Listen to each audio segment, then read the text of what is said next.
Welcome back. We have new video coming in from Greenfield, Iowa. This is showing you the extensive damage as this confirmed tornado ripped through. And what you're noticing just to the edge, you see those bobcats that are kind of cleaning up all of the damage there. That was actually the tornado carving its way through. You can see the path of destruction. This is devastating to look at. We've seen some visuals from our storm trackers. They've got it from their vehicles, but when you look at this, you don't know where one property line starts and the other one finishes. You don't know where these homes used to even exist.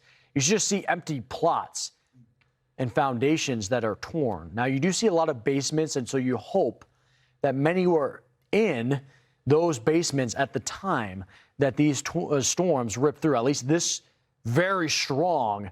I mean, this was one. When you're looking at the ground truth here and the verification of how devastating this storm is, we also had the tools that showed us in real time that this debris was thrown into the atmosphere up to 30 to 40,000 feet. Speaks to the intensity. You'll notice how people are working around here. I mean, this was ongoing. And see, right here, this is search and rescue at this point, right? Because you can see that there's a sense of urgency. People are really digging through that rubble, hopefully trying to rescue those that they can hear underneath that, right? Hopefully they are okay. We talked with Brandon and Corey about this event. They couldn't speak to any loss of life. They did talk about how devastating it was. And you could hear the emotion in their voice. I mean, these are experienced, decades of experienced storm trackers. And when you come to a visual, like, nothing prepares you for this, right? When you come to a visual like this. And you can just see the entire community that's out checking in on one another. But I think what you notice is just from whether it's the homes or the trees that are just completely shredded. Notice the trees aren't uprooted. It's just whatever was about 10 feet off the ground was ripped away. And those branches are gone and thrown, right? And it's just, I know that's the least of the concern, right? We're not worried about the trees. I'm just speaking to the intensity of that wind, just literally shredding anything that was in its path. But you also notice the width of this tornado. I mean, as this goes out now towards the field there, and you can see that it enters more of a remote area, that debris was dragged along with it. But this kind of shows you where there's that direct line.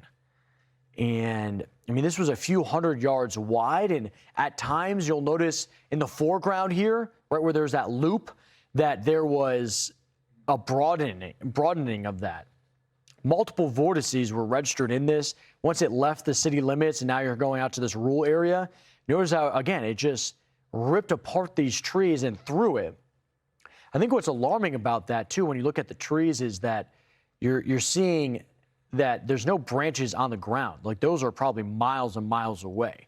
When you're witnessing this here, too, they already have the bulldozers coming through, clearing the paths so first responders can come in. When you see some of those vehicles, forget the windows being blown out. Do you see how the metal is completely just collapsed in and crunched? It just speaks. I mean, off to the side there on that silver car, that's a Nissan Altima. I mean, that thing looks like it got picked up and just thrown to the ground. It caves in. You look off this area on the left-hand side of your screen where it looks like multiple homes were all thrown together, and there's just piles of that.